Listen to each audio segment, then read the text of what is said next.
Well, welcome back. We are today going to begin the process of changing out some sway bar end links here on a 2005 Saab 92X wagon, same as a WRX wagon. I've had a clunking in the front end. I was trying to track it down. It looked like the upper bushing here was a little loose. So I went ahead and got new end links for the front, but as I started delving in here a little bit, you're going to notice all the New England rust here. Started delving in a little bit deeper, and right here this bushing is bad. You might be able to hear the clunk.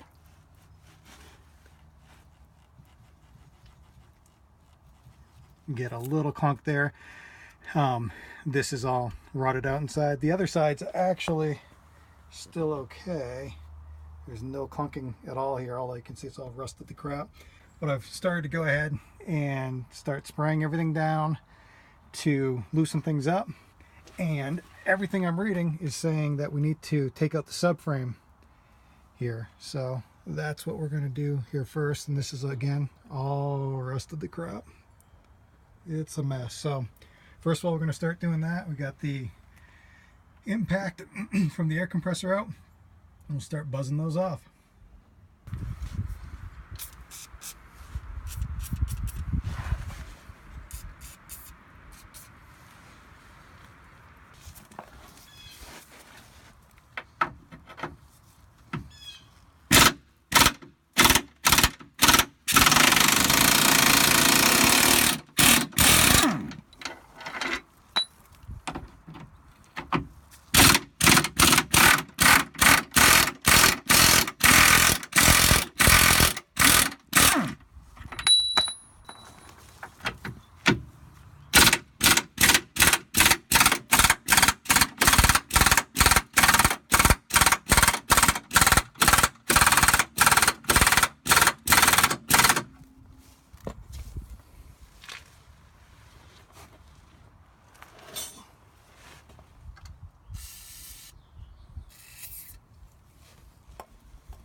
Half the car in rust is dropping off with it here.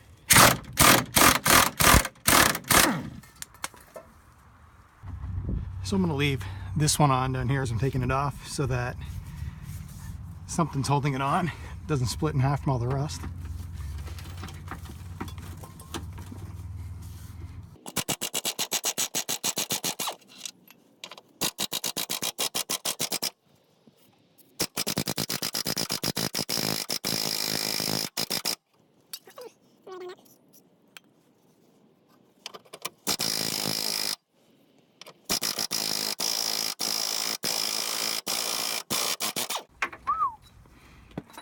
That one didn't want to come out.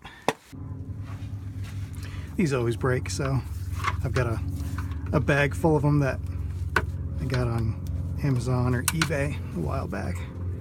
So we'll be replacing them. Naturally, I don't have a 14mm impact, so we're gonna do these guys by hand. But they are, oh, they're bound up in there.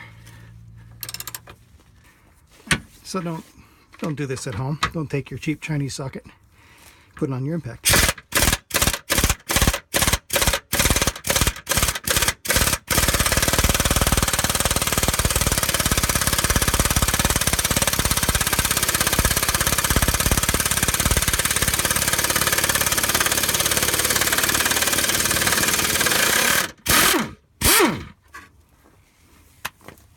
There we go. So next, get your handy kitty litter box here and one of those blocks to make whatever the kids have for making blocks in the snow. Get those together. Prop this thing up so it doesn't come crushing my head. There, it's only 27 pounds, so it shouldn't be that bad. And spin out these last few bolts here.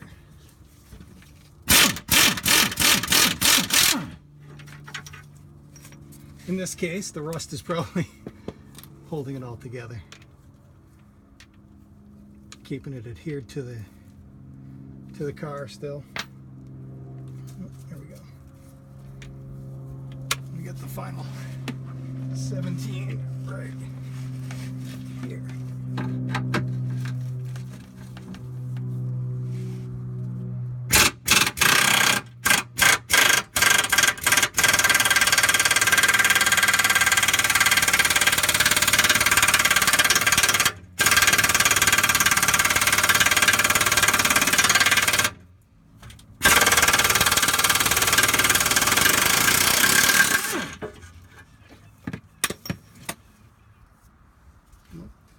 And apparently we have a couple more plastic pieces here.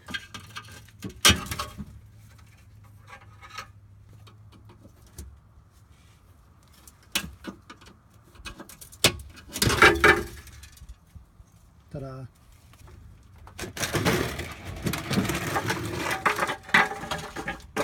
It's a beaut. So there she is. That's what's left of the rusted out subframe that apparently, well, clearly is not structurally load bearing, but it's supposed to assist in front end collisions. But boy, not so sure that's going to do a whole heck of a lot anymore. Boy, we'll end up getting it back on there, I'm sure, but maybe we'll look for a new one. So I've been messing around here just for a second trying to pull these guys off, and that is on the rears. I found that this one was really bound up as well. I couldn't get it off, and I have it in my old sway bar in the basement. But what I'm going to do is pull this off here, rotate this down, and see if I can't get the impact on this to gain better access to pulling that off. But for here, buzz this up real quick like.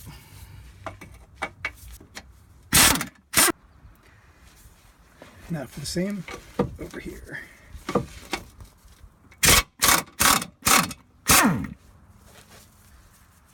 So that's why with the car on the stands like this, having the suspension loaded, the bar can be rotated around.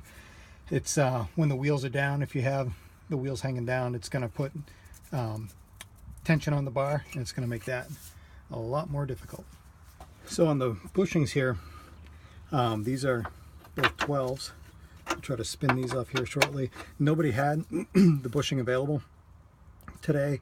I've got one showing up tomorrow at a local shop, so I'll be grabbing those and putting them in both sides. But also with the sway bar disconnected here, we can see, you can clearly see that bar moving around to where the clunking was coming from.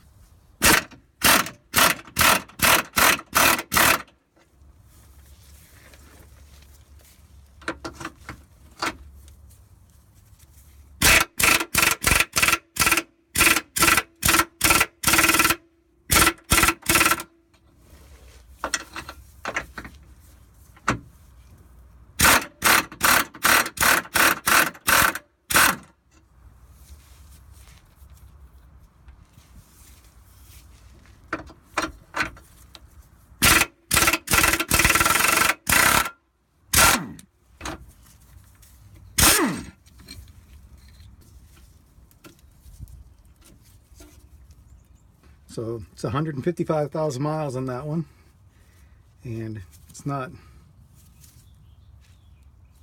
horribly corroded or anything like that, so it's kind of hard to tell visually, but it definitely needs to be replaced.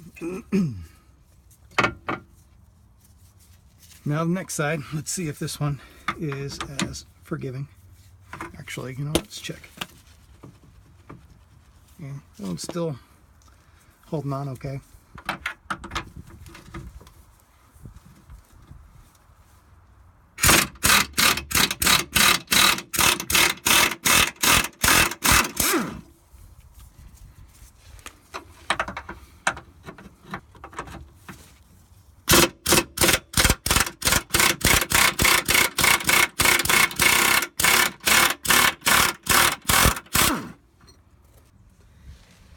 All right, so I didn't film that last little part here because I was maneuvering the bar around, but you can see I got the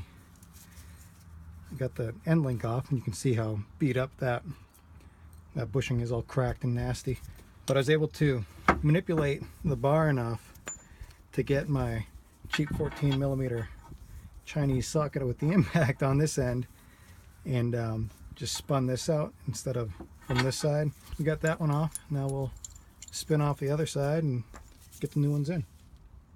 So this is what we couldn't see on the other side. I was able to, again, maneuver the bar around, so I have some room here, get some access to it.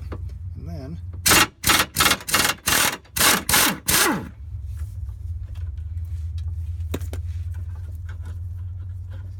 there we go. Spin it right off. And then this one too. Clearly see it's all cracked and wrecked.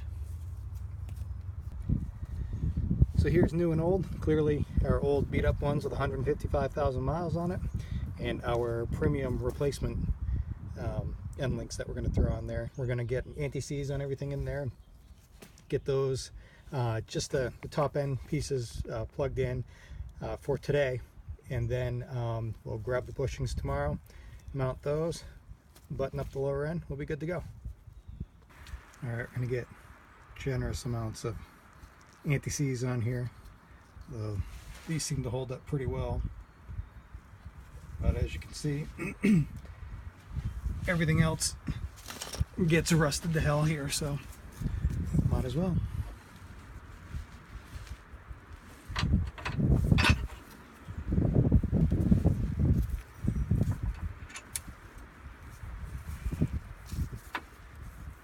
Getting crazy windy here too.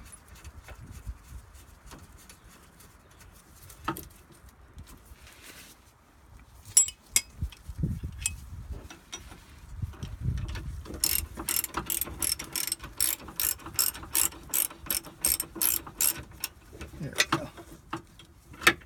Just keeping it nice and loose here so I can manipulate that, get everything repositioned afterwards, and then we'll tighten it all down. So in the blink of an eye, it is the next day, and come to find out, the auto parts store that I ordered the bushings from, they weren't the right ones. While they look like this here on the website, what they had was like a small 19mm rear bushing, and nobody knew what I was talking about.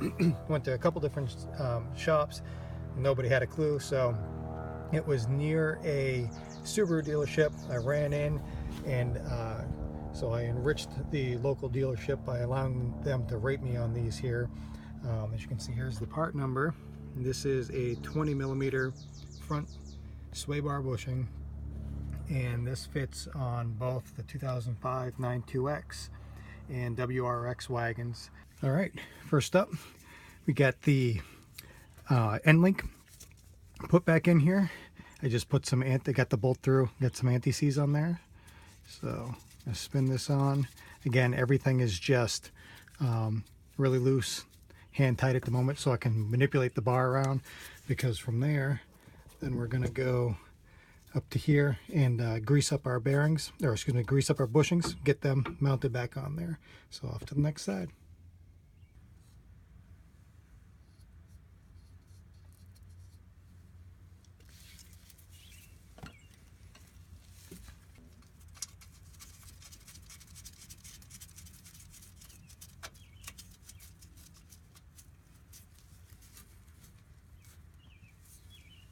So next I'm going to use this marine grease that I use on all my bike parts and everything to grease up the inside of the bushing here.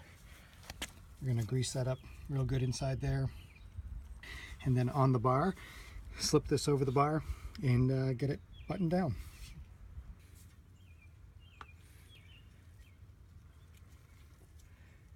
So this is going to be a bit of a slick mess here, trying to get this new bushing separated and over the bar with all the grease on it, so make the best of it. It's important to have these greased up real good though, because if you don't, they will squeak and make all kinds of noise that's hard to remedy after once you get it mounted up.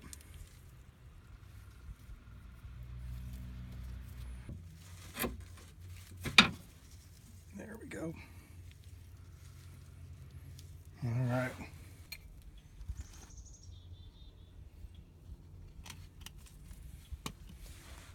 More anti-seize.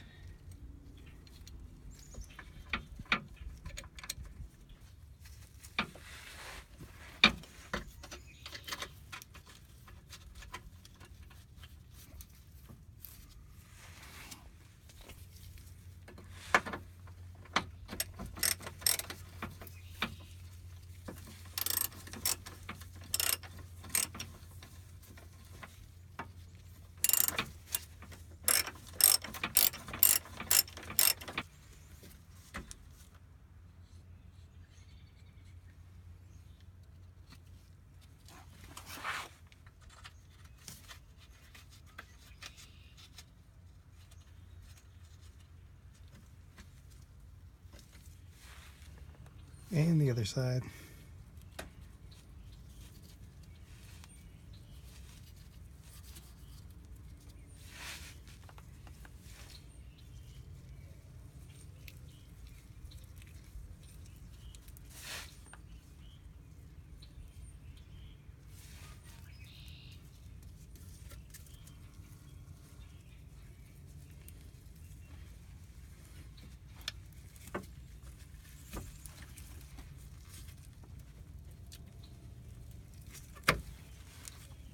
So one thing I found there too is just sticking my thumb into, let's see, so on the old one here, I stuck my thumb into it, and that allowed the gap to open up enough there to get it onto the bar and slip it over, because obviously they're not quite as compliant as these, being brand new and much stiffer than those with 155,000 miles on them.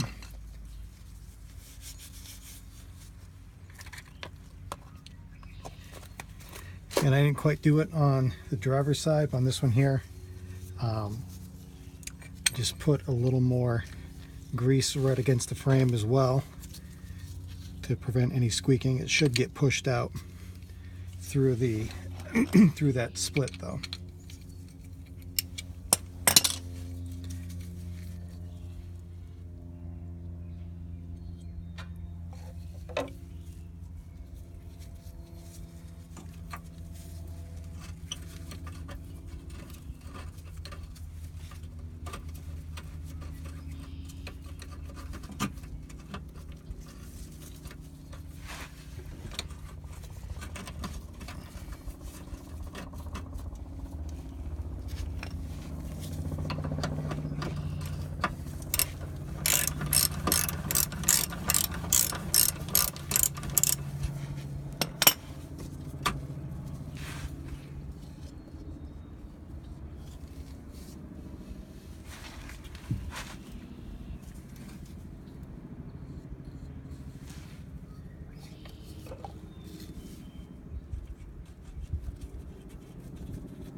All right, so we've got everything hand tight, as I was saying previously a couple times, and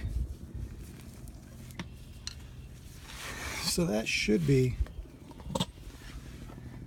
all we need right now. So what we'll do is pull this one down, this one down, this one, and then see if I can get it here, the upper end link. I'll do the bushings here first, and then the end links. We'll get them torqued down, and that's going to be it. Not putting the U-frame or the subframe back in at this time, because I'm going to try to clean it up a little bit. Going to try to get some of the rust off it, the wire brush, and see if we can put some corrosion modifier there on it, and then respray it and get that back on.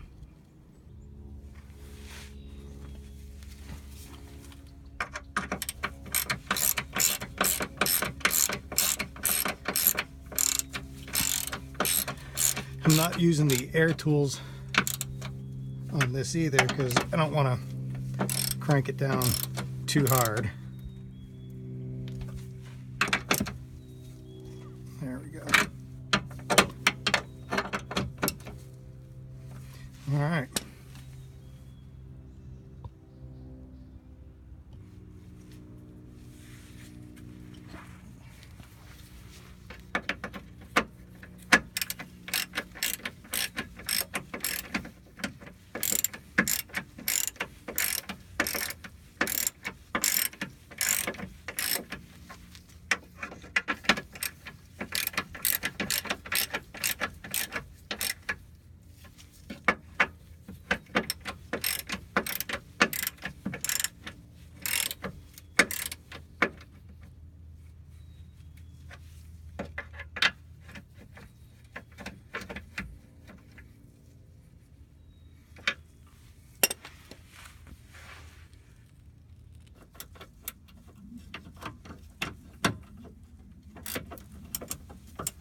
go, driver's side done.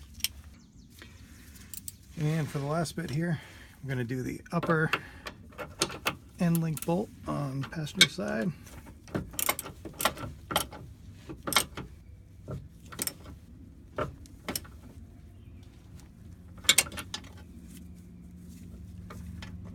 There we go.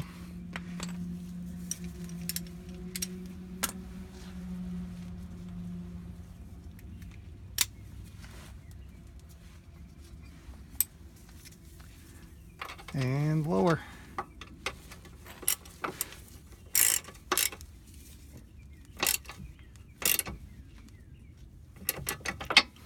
There we go. That's it. Bushings replaced, end links replaced, and we're done.